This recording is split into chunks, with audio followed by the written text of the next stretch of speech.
Hey guys, welcome back to the channel. Today I'm going to be looking at the 5th and final season of Mayans MC. So in season 5, Easy, now serving as the club's president, is planning to declare war on the Sons of Anarchy while also dealing with his new partnership with Soledad and the LNG cartel. So I was able to catch up on this show leading up to the series finale, which is the only episode I watched live as it aired. And after watching season 5 in particular, I was eagerly anticipating a satisfying conclusion to this show. However, as you can expect, I ended up feeling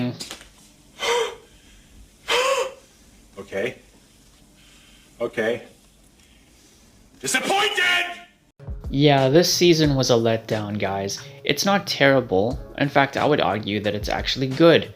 But it's far from great thanks to the ending in particular. So I'm gonna keep this review mostly spoiler free, but I will discuss the series finale in detail within this particular time slot. So just look out for that if you're not caught up on the show. And yeah, let's get into it.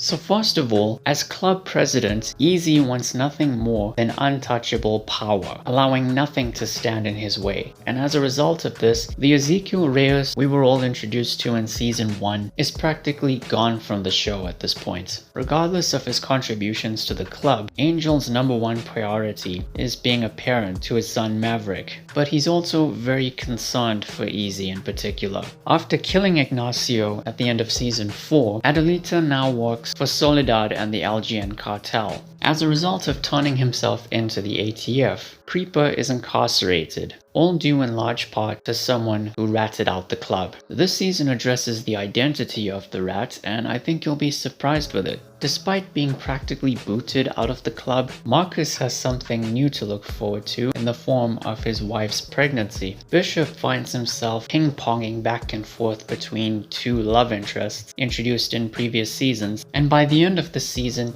you'll realize just how much of a hypocrite he is. Despite living under Miguel's roof once again, Emily does whatever it takes to free herself and her son Cristobal, and I really enjoyed the scenes between her and her personal bodyguard Louise. Letty and Hope are living together in Coco's house and are struggling to get by. However, this is the season that genuinely strengthened the relationship between the two of them.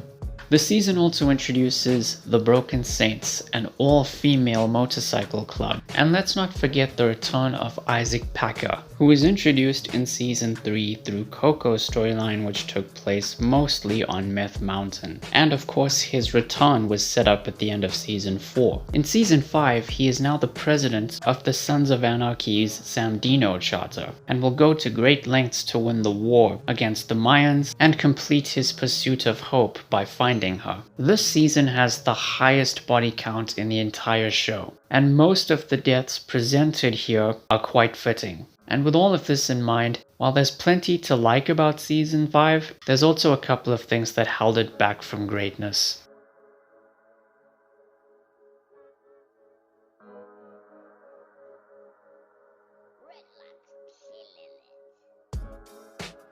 Now, my first issue with season 5 is the pacing. The first 4 episodes feel a bit slow and drawn out to the point where they lack the urgency you would expect from a final season. And as for the remaining 6, everything that takes place feels rushed. As a result, some of these episodes end up being longer and more bloated than necessary in an effort to make up for lost time. I mean, one episode in particular has about an entire season's worth of character deaths.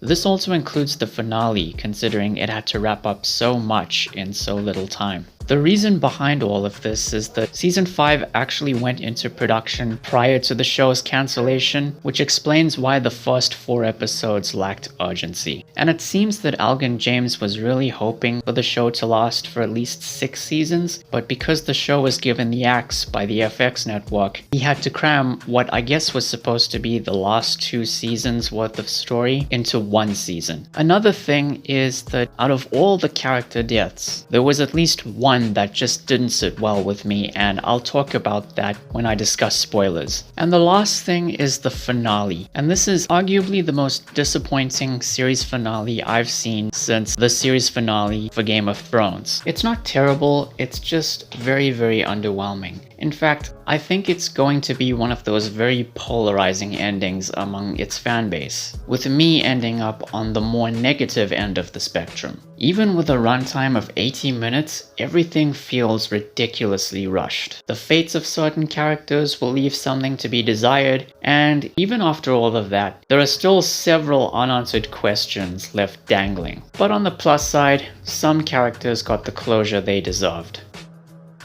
Okay, now we're delving into spoiler territory, so if you're not all caught up on the show by now, then skip to this time on the screen and you'll be fine.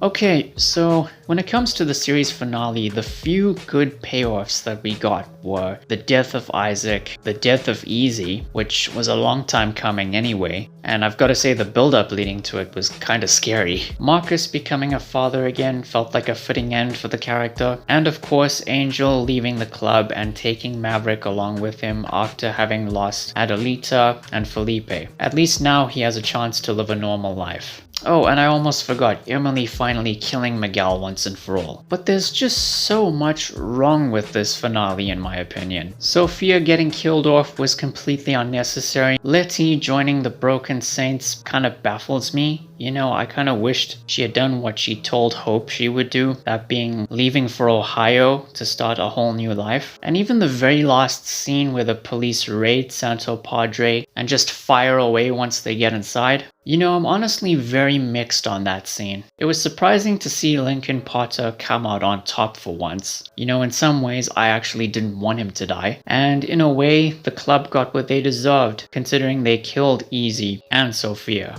But you never get to see the end result firsthand. You know, it's unclear as to which members died and which ones got arrested, leading to the possibility that they all died, which I think was unfair, to be honest. You know, if anything, I think Bishop should have been the one to take the bullet, given how much of a hypocrite he was revealed to be all along, while the others should have simply turned themselves in to avoid the same fate. And of course, there's all the numerous unanswered questions. You know, what became of Soledad and the LNG cartel? What about Terry's fate after the war? How come Easy and Angel never found out that Miguel was their brother all along? Will Angel ever find out what happened to Adelita? Will Gabby's family find out that she was killed by Easy? And most importantly, what about Chubbs and Tig? You know, they never returned for the season, and you know, the war between the Mayans and Sandino, as well as Happy's death, should have prompted a response from the two of them. Maybe Tommy Flanagan and Kim Coates just weren't available. I don't know. There's that and possibly so much more. Too much to mention in fact, so I'm just gonna leave it at that. Outside of the finale, I liked the reveal of Easy being the rat all along. You know, it makes sense considering he was pretty much a CI for Jimmy way back in season 1. The one character death I was dissatisfied with was the death of Happy. It was just so unnecessary. I did like Wendy's return, however, and it was great to see Drea DiMatteo slip back into this role after so long. And yeah, that's about as far as I'm willing to go with all of this. It was still a good season overall, but yeah, that ending in particular really hurt it. And if Elgin James is planning to do a Broken Saints spin-off, even if it's got Letty in it, I don't think I'll be interested.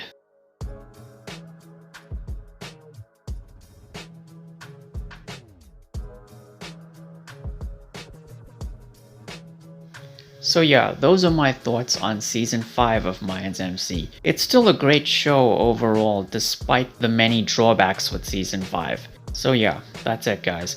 Next time, I'm going to be ranking the entire Sons of Anarchy universe, and that'll probably be split into 2 videos. So, look forward to that very soon. Thank you all for watching guys, please be sure to like the video, share it and subscribe, ring the bell, take care, and I'll see you soon.